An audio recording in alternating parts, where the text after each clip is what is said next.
Hello and welcome to Mythical Meeples. Today I'll be unboxing the Deep Magic Volume 1 and Volume 2 from Kobold Press, suitable for Dungeons & Dragons 5th edition. Kobold Press have released numerous books for D&D 5e, including the Tome of Heroes, which contains new player options such as subclasses, races and spells, as well as the Tome of Beasts series, which contains a whole host of new monsters in each book. As you might expect from a book series called Deep Magic, this contains new spells, new spellcasting subclasses, and each one also has a new class as well. With the books, I also got the Arcane map tiles, which contains 24 full colour map tiles, which you can use dry white markers on, and they have different settings, each 7 by 7 inches, a little map for you to use for your players. So let's have a look at each of the books now. So you can see Volume 2 here is the cover here, and then Volume 1 is this one here. So we're going to look at Volume 1 first. Volume 2 is the most recent and was recently on Kickstarter as well. So what does Deep Magic Volume 1 contain? Well, it's got over 600 new spells for 5th edition. It's got the Theurge base class, blending Arcane and Divine in one caster. So imagine a Cleric and Wizard combination. We've got 16 new Divine domains, 11 Arcane traditions, 4 Sorceress origins, 3 otherworldly patrons for Warlocks, 3 Druid circles, 3 Ranger and Martial archetypes, 2 Bard colleges, and 2 Sacred Oaths, plus you've got rules for familiars as well. So opening the book up, you've got the credits on the left here, you've got a description of the cover and a picture of the limited edition cover, and just a little disclaimer here. And then we've got a list of the content. So you start with section 1, which is your character options. So you've got the Theurge class.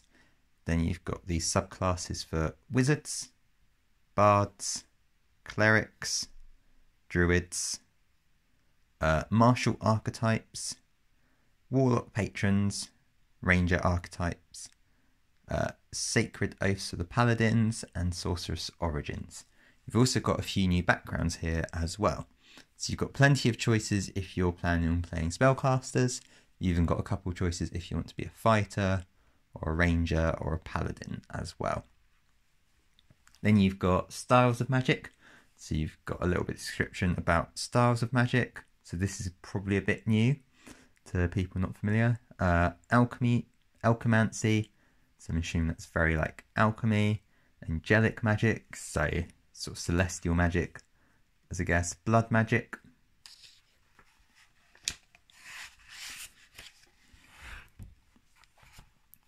And you've got chaos magic, dragon magic, fiendish magic, frost magic, hieroglyph magic, illumination magic, mythos magic, ring magic, rune magic, and temporal magic. So you've got a lot of different options here. You've got some spellcasting allies as well, so apprentices, and then magic constructs. Then you've got spell list, spell descriptions as well. So this, as you might imagine, is the longest section of the book, covering about 150 pages. Then you've got a spell conversion as well here for Tales of the Valiant. So just have a quick look here. You can see the Theurge class. So it's a new base class as we presented before, and it's sort of introduced to us in the same way as most of the other classes. So you can see here it follows the full caster progression. And then you've just got a little bit here about your spell casting as well, starting equipment. So you're looking something similar to a wizard or a sorcerer.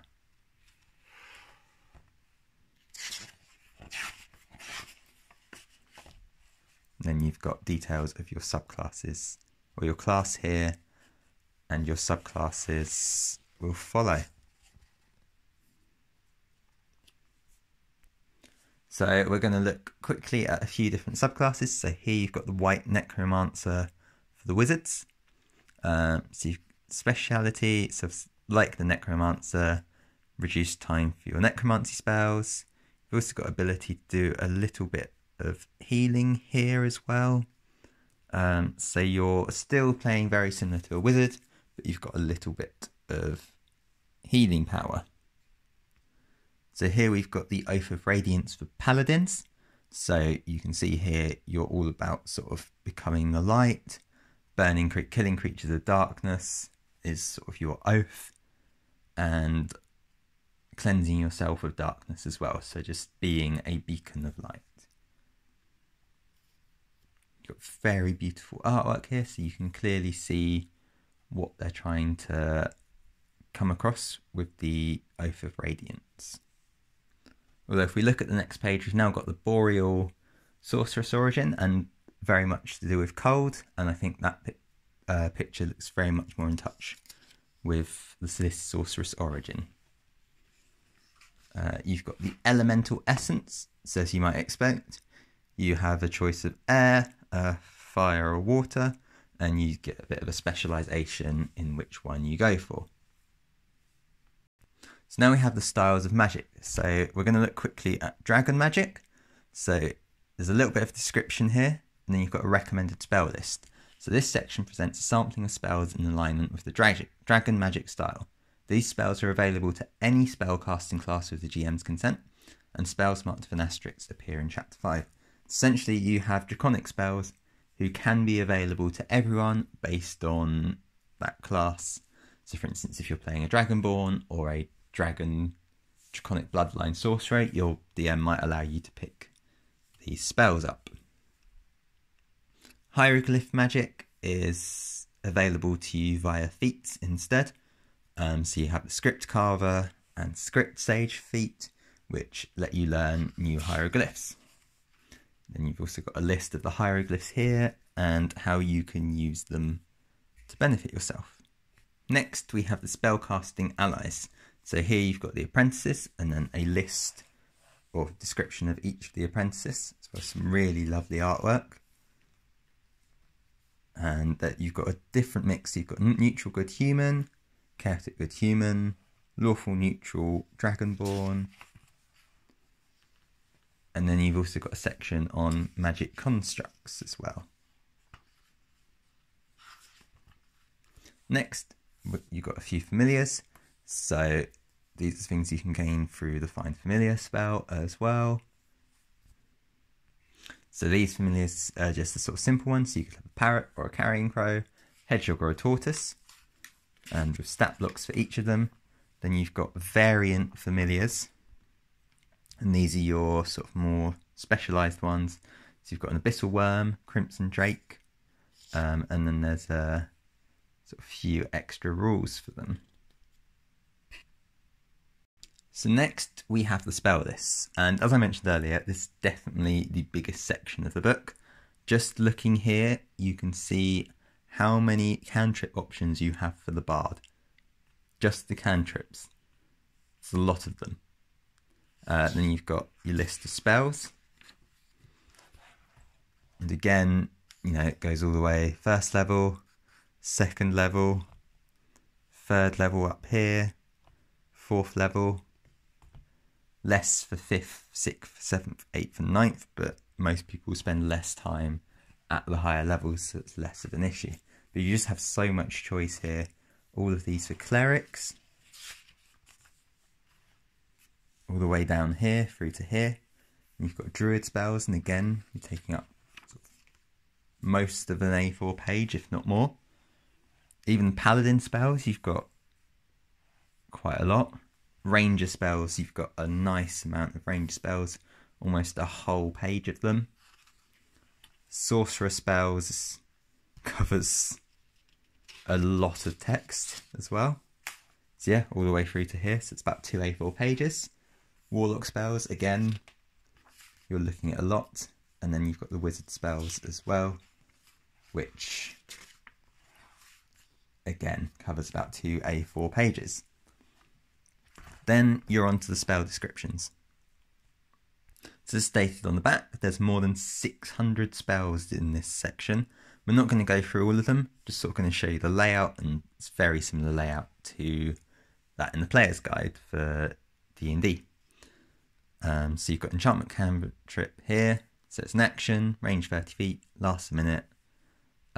Target makes a wisdom saving throw against the spell. On a fail, next time it makes a charisma check before the spell ends, subtracts d6 from the roll.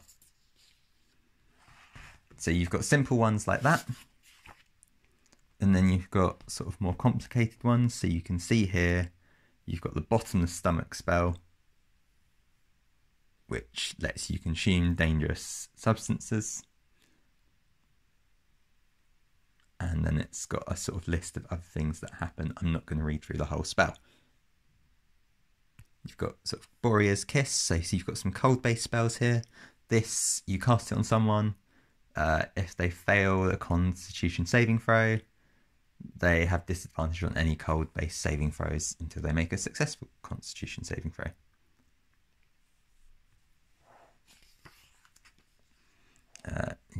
It's all laid out alphabetically, so you've got, when you get to C, you get a nice C so that you can see where you are.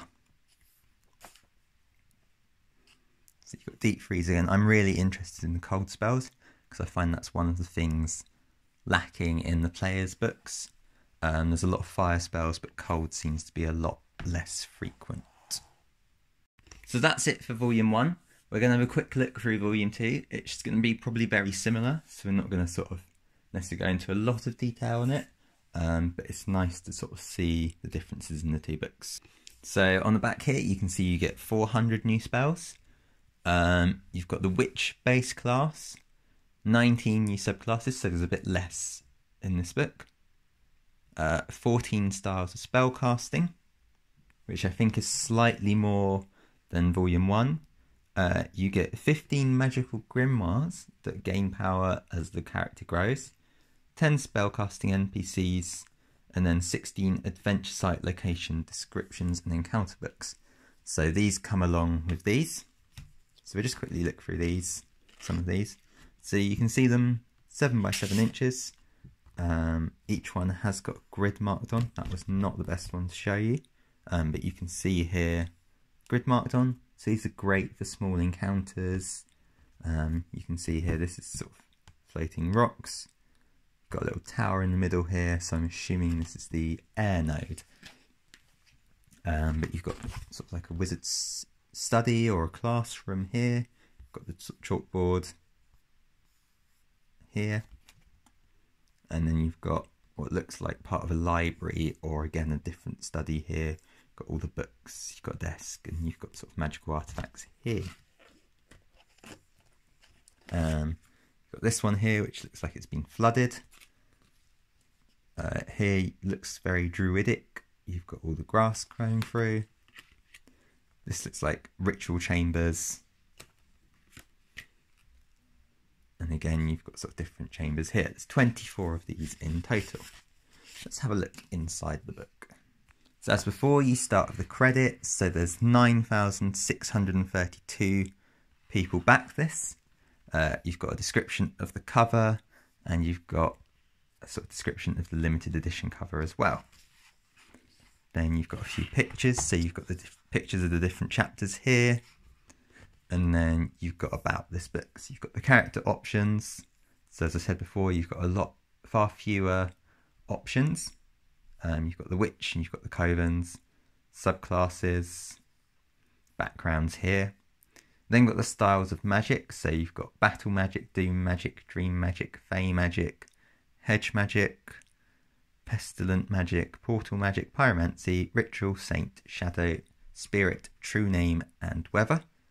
Then you've got a bit about magic in your campaign and downtime activities. So enchanting arms and armour, potion brewing, researching magic, customising spells and cosmetic changes. Spell variants, epic and legendary magic, magic as a plot device, large scale magic, long-term magic, villains using magic and magic schemes. You've then got spell lists. So again, that's quite a long section. You're looking at 120 pages of spell list and descriptions. You've got about spellcasting NPCs. So this is like the section we saw in Volume 1. You've got familiars and then the different NPCs. Then you've got a Tales of the Valiant spell conversion. And then you've got a magical random tables down here. And then you've got arcane adventure sites. So this is the map tiles that we looked at earlier. A bit about using the book. So we can see the witch. So the witch this time has got 1d8 hit points. But she's still got the full spellcaster set here. So you're probably looking somewhere like a druid. But maybe a charismatic druid, so almost bard-like.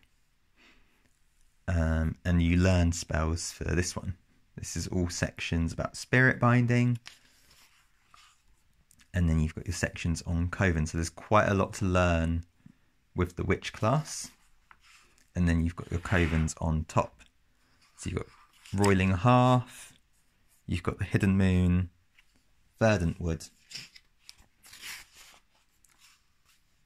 So you've just got the 3 options here. Then we've got the subclass options. So you've got Bard Colleges, College of Cuisine,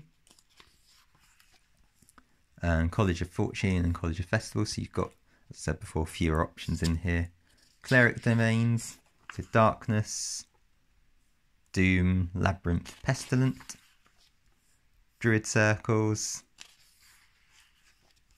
and so on. So we've got different magic styles. So here we're looking at battle magic. So you've got a sampling of spells in alignment with the battle magic style. These spells are available to any spellcasting class with the GM's consent, and spells marked with an asterisk appear in this chapter. So again, you've got these spells to add extra flavour to your battle mages. So you might allow Blade Singers, Eldritch Knights to learn these, and maybe some other sort of combat-based bards might learn these. Basically frontlining characters. You've got a few feat options as well. So you've got Magic Tower and Heart of the Fray. So this lets you use armour, heavy armour, a shielded spellcasting focus, and you can use your action to reduce damage as well from ranged attacks. Also got some items as well that you can use.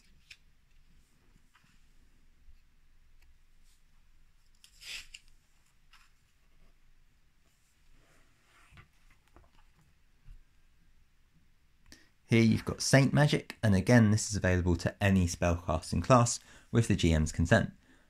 So you might sort of say your paladins and clerics gain access to this, but you also might allow those with like the acolyte background, or those who've built characters that visit a lot of temples to use this magic. You've also got grimoires here, and I think these are the items that grow more powerful as you level up as well. Now we're moving on to the magic in your campaigns. So you can see here we're about the downtime activities, and it goes into how to enchant your arms and armour. So it talks about your resources and enchantments that you can do, your costs down the bottom here, and then there's a list of various enchantments that you can add to your spells. So Diacritical, Elemental Warding, Phobane, Great Fortune, and so on. You've then got Potion Brewing, Researching Magic, Customizing Spells, so cosmetic changes are easy, and then you've got spell variants that you can do as well. And then there's things about sort of reskinning Fireball, for instance, so reskinning it allows you to sort of change how it looks, which then changes the damage type as well. Then got a section about epic and legendary magic, magic as a plot device, using large-scale magic in your campaigns, long-term magic. So this is all about sort of more about your DM side of things and how using magic will change your world. Then you're on to villainous schemes, and then you've got creatures who sort of align themselves with these villains, will gain access to certain spells. Got villainous grimoires, so again these are sort of plot hooks, items that you might use to gain power, but there might be some sort of trade-off for doing so. And then finally, we're onto the spell list. So like the first one, as you probably expect, there's a lot of spells. So what we're looking at here is bard spells, up to 4th level, and then you've got, continuing here, you've got more bard spells as well. Then you've got a whole spread of cleric spells, druid spells, which covers another A4 page, paladin spells, which is probably the smallest section, ranger spells, so fewer than there were in volume 1. Sorcerer spells covers nearly 2 A4 pages. Warlock spells. You've got witch spells in here this time as well, which covers, again, 2 A4 pages. And wizard spells, which probably covers roughly 2 or A4 pages. Again, you've got the same layout as before with the spells. You've got the capital A to show you where you are in the book, and then it tells you what the spell does, laid out in exactly the same way as they are in the player's handbook.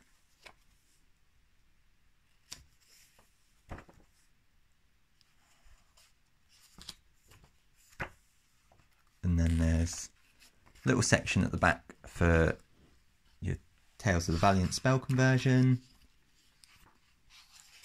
Got circle spells, magical random tables such as encounters, potion effects and failures, reverse summoning quests, so plot hooks for your players.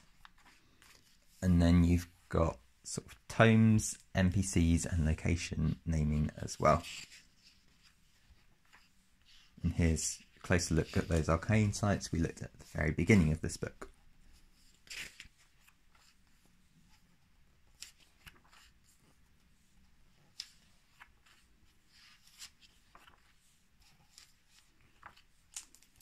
And that's it for that one. So that's it for the unboxing of them completely. If you like my content, don't forget to like, comment, subscribe. This helps me grow as a channel and be seen by more people. If you want to support me in other ways as well, you can support me on Patreon, where you'll gain access to more content, sneak previews and behind the scenes, or support me over on Mythical Meeples, where again you gain access to more content, behind the scenes and sneak previews. Again, don't forget to like, comment, subscribe, and thank you again for watching. I hope you found this video helpful and useful, and perhaps it will inspire you to pick up your own copies of these books. I'll see you in the next one. Bye for now.